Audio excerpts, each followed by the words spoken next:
భద్రాచలం సీతారామచంద్ర స్వామి ఆలయంలో ఏడాదికి ఒకసారి నిర్వహించే వార్షిక కళ్యాణోత్సవం ఎంతో విశిష్టమైంది. మరికొద్ది గంటల్లో కళ్యాణం జరగనుంది. కళ్యాణానికి సంబంధించిన ఏర్పాట్లపై మరిన్ని వివరాలు మా ప్రతినిధి భాస్కర్ అందిస్తారు.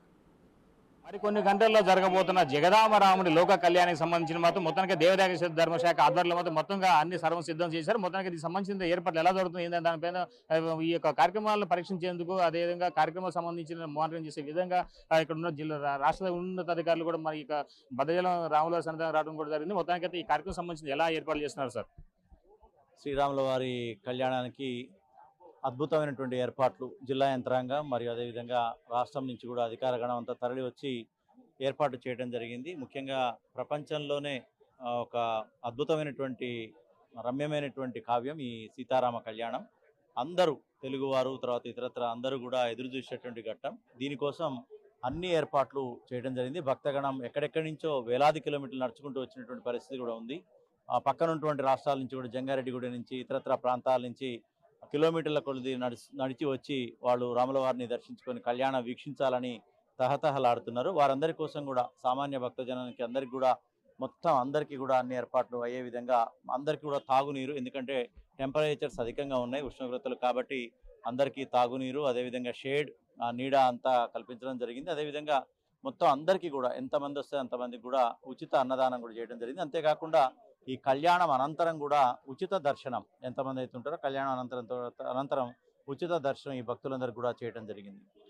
మొత్తానికి అది ఐఎన్పిఆర్ ఆధ్వర్యంలో కూడా ఎంత కాసేపు వరకు కూడా మొత్తానికి చూసుకుంటే కనుక అసలు లైవ్ ప్రోగ్రామ్ లేదు అని చెప్పిన ఒక అభద్రతా భావం ఏర్పాటు చేశారు. మొత్తానికి దీనికి సంబంధించిన యావత్ ప్రజలు కూడా ఒక రకం చెప్పుకుంటే బాధ వ్యక్తం చేసిన నేపథ్యం ఉంది.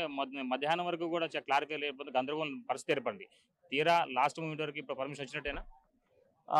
పర్మిషన్ వచ్చిందండి మన లైవ్ టెలికాస్ట్, ఎందుకంటే ఇది గత దశాబ్దాల తరబడి ఇది ఒక సాంప్రదాయ భక్తజనం ఇది చూసిన తర్వాతనే ఆ కార్యక్రమం అయిపోయిన తర్వాతనే వారు మిగతా కార్యక్రమాలు కుటుంబ పరంగా ఉన్నటువంటి ఈవెన్ భోజనం చేయటం కానీ అల్పాహారం కానీ కళ్యాణం అయిన తర్వాతనే వారు ఈవెన్ నీళ్లు దాటం కూడా ఆ కళ్యాణ కార్యక్రమం చూసిన తర్వాతనే చేసేటటువంటి భక్తజనాలు ఉన్నటువంటి పరిస్థితి ప్రపంచవ్యాప్తంగా ఉంది.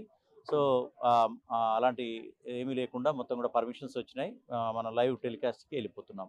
సో మొత్తానికి అయితే దీనికి సంబంధించిన ఏర్పాట్లు అంటే 3 రోజులు కూడా అంటే రేపు ఎల్లుండి వరకు జరిగే ఈ క్రతువుకు సంబంధించిన ఏర్పాట్లు ఎలా చేస్తున్నారు? పట్టాభిషేకానికి గవర్నర్ గారు వస్తున్నారు.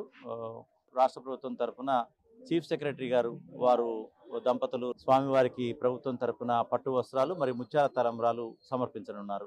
అంతేకాకుండా రాష్ట్ర ప్రభుత్వం నుంచి పూర్తి స్థాయిలో జిల్లా యంత్రాంగానికి, జిల్లా కలెక్టర్ గారికి, అదేవిధంగా దేవాదాయ శాఖ, ఐఎన్పిఆర్ డిపార్ట్మెంట్ సంబంధించిన ఉన్నతాధికారులు ఇక్కడే మకాం వేసి అన్ని ఏర్పాట్లు కూడా పర్యవేక్షించడం జరుగుతుంది. మొత్తంగా చూసుకోవచ్చు, ఇప్పటికే దేవాదాయ శాఖ కావచ్చు, మరోవైపు చూసుకుని ఐఎన్పిఆర్ ఆధ్వర్యంలో కూడా మొత్తం ఏర్పాట్లు చేశారు. అయితే ఎలాంటి ఏర్పాట్లకు ఆటంకాలు ప్రణాళిక ప్రకారం అధికారులు కోఆర్డినేట్ చేసుకుంటూ ముందుకు వెళ్తున్నారు. దీనికి సంబంధించిన ఇప్పటికే దేవాదాయ ధర్మశాఖ కమిషనర్తో పాటుగా ఐఎన్పిఆర్ కమిషనర్గా ఉన్నటువంటి హనుమంతరావు మనకు మంచిగా క్లియర్ చెప్పారు. దీనికి సంబంధించిన విషయాలు మాత్రం ఇప్పటికే కార్యక్రమాలు మొత్తం అన్ని సవ్యంగా జరుగుతున్నాయి. ఎలాంటి ఇబ్బంది లేకుండా భక్తులకు కళ్యాణానికి అదేవిధంగా పట్టాభిషేకానికి జరగబోయేటువంటి కార్యక్రమం అన్నిటి కూడా సజావు జరిగే విధంగా అన్ని చర్యలు తీసుకోవాలని చెప్తున్నారు ఘటన ఉంది. ఇదే తాజా పరిస్థితి. Sampath, Bhaskar, big TV, Bhadrachalam.